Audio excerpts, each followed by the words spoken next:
Assalamualaikum warahmatullahi wabarakatuh. Semoga informasi yang kami sajikan bisa bermanfaat untuk kita semua. Silakan kalian simak video ini agar kalian bisa menangkap apa yang kami sajikan. Selamat menonton.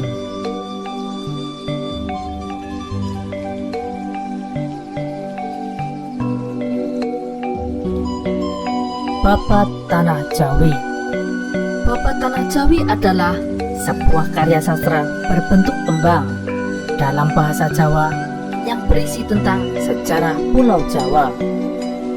Kitab ini menceritakan raja-raja di Pulau Jawa dari era Hindu-Buddha hingga era Mataram Islam. Selain itu, ada pula disinggung tentang Nabi Adam dan nabi-nabi yang lainnya.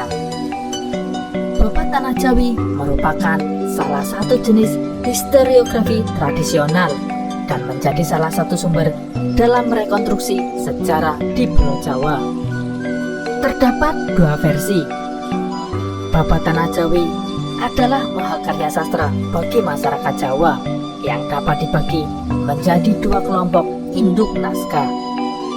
Yang pertama ditulis oleh Carik Adilango II, juru tulis dari Keraton Surakarta yang hidup pada masa Pakubuwono I hingga Pakubuwono II. Babat Tanah Jawi versi Carik Adilango II selesai ditulis pada tahun 1722. Kemudian terdapat versi lain Babat Tanah Jawi yang ditulis oleh Carik Tumenggung Tirtowigono atas perintah Pakubuwono III dan selesai pada tahun 1788. Pada tahun 1874, seorang ilmuwan dari Belanda bernama Johannes Jacobus Meinsma menerbitkan Babat Tanah Jawi dalam versi prosa. Selain itu, W.L. Altaf, sejarawan Belanda juga ikut memproduksi Babat Tanah Jawi dari versinya Meinsma pada tahun 1941. Babat Tanah Jawi berisi sejarah raja-raja yang pernah berkuasa di Pulau Jawa dari zaman Hindu-Buddha sampai Islam masuk ke Jawa. Selain itu, diceritakan pula silsilah dari raja-raja tersebut. Bahkan apabila dirunut asal-usulnya, silsilah raja-raja tersebut berujung hingga Nabi Adam. Dari dua versi Babat Tanah Jawi yang dikeluarkan oleh keraton pada tahun 1722 dan tahun 1788 terdapat sedikit perbedaan pada isinya. Perbedaannya terletak pada penjelasan terkait sejarah Jawa kuno sebelum munculnya Mataram Islam.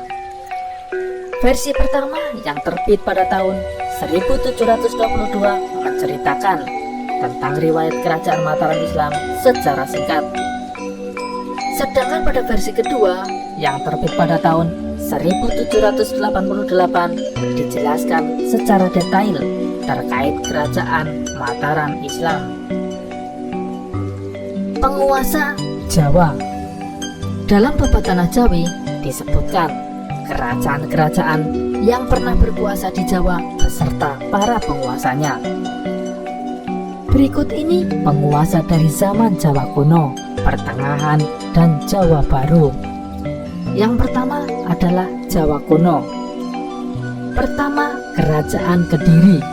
Raja-rajanya adalah Prabu Gendrayana, Prabu Jayapurusa, Prabu Sari Wahana, Prabu Batara Aji Jayabaya, Prabu Jaya Amijaya, Prabu Jaya Amisena, dan Prabu Aji Pamasa. Selanjutnya, raja berasal dari kerajaan Pengking, yaitu Prabu Panjadriya, Prabu Anglingdriya, serta Prabu Dharmayana. Selanjutnya, kerajaan Jenggala. Raja yang pernah memimpin adalah Lembu Amiluhur, Raden Panji, Kuda Lalayan, Prabu Banjaransari, Prabu Mundingsari, dan Prabu Sri Pamekas. Selanjutnya adalah kerajaan yang tidak asing lagi bagi telinga kita, yaitu Kerajaan Majapahit. Diawali dari Raden Sesuruh, lalu Raden Anom, Raden Adaningkung, Raden Hayam Wuruk, Raden Lembu Amisani, Raden Bratanjung, dan disusul Raden Alit atau Prabu Brawijaya. Sedangkan penjelasan dari Jawa Pertengahan dilanjutkan dengan penguasa Kerajaan Demak. Yang pertama dipimpin oleh Raden Fatah pada tahun 1478 hingga 1518. Dilanjutkan oleh Pati Unus berlangsung dari tahun 1518 sampai 1521.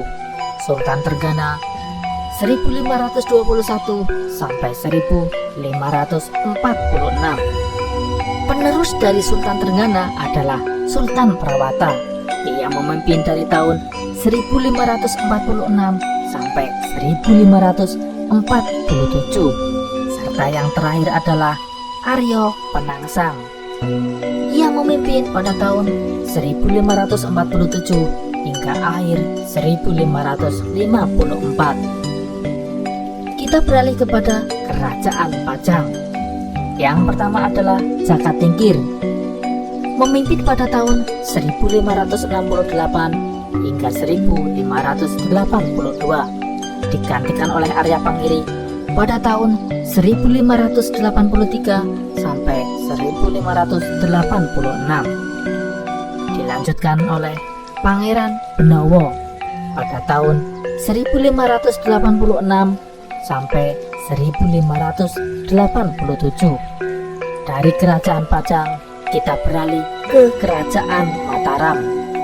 Pemimpin Kerajaan Mataram yang pertama adalah Panembahan Senopati, dilanjutkan oleh Anyakrawati atau Sunan Krapyak, lalu Ayakrokusumo atau Sultan Agung, dilanjutkan Amangkurat I atau biasa disebut Sunan Tegal Arum, Amangkurat II atau Sunan Amral, Amangkurat III atau Sunan Mas, serta Pakubuwana I atau biasa disebut Sunan Ngalaga. Setelah Sunan Ngalaga lengser, tampuk kepemimpinan diteruskan oleh Amangkurat IV atau Sunan Jawi, lalu Pakubuwana II atau Sunan Kumbul, dilanjutkan yang terakhir Amangkurat V, Amangkurat V atau biasa disebut Sunan Kuning. Setelah semua keterangan di atas, kita akan beralih ke peralihan Jawa Baru. Yang pertama adalah Kasunanan Surakarta. Kasunanan Surakarta pertama dipimpin oleh Pakubuwana II atau Sunan Kumbul, lalu Pakubuwana III, Pakubuwana IV, Pakubuwana V, VI, VII, hingga 9. Pada tahun 1893, tampuk kepemimpinan dilanjutkan oleh Pakubuwana X, Pakubuwana XI, XII, XIII. Kita beralih ke Kasultanan Yogyakarta. Kasultanan Yogyakarta pertama dipimpin oleh Hamengkubuwana I atau Pangeran Mangkubumi, diteruskan dengan Hamengkubuwana II atau Sultan Sepuh, Hamengkubuwana III, Hamengkubuwana IV atau Sultan Besiar pada tanggal 9 November 1814 hingga 6 Desember 1823. Selanjutnya Hamengkubuwana V pada tanggal 19 Desember 1823 hingga sampai 17 Agustus 1826, diteruskan oleh Hamengkubuwono VI dan VII serta VIII. Hamengkubuwono IX memimpin pada tanggal 18 Maret 1940 sampai 2 Oktober 1988.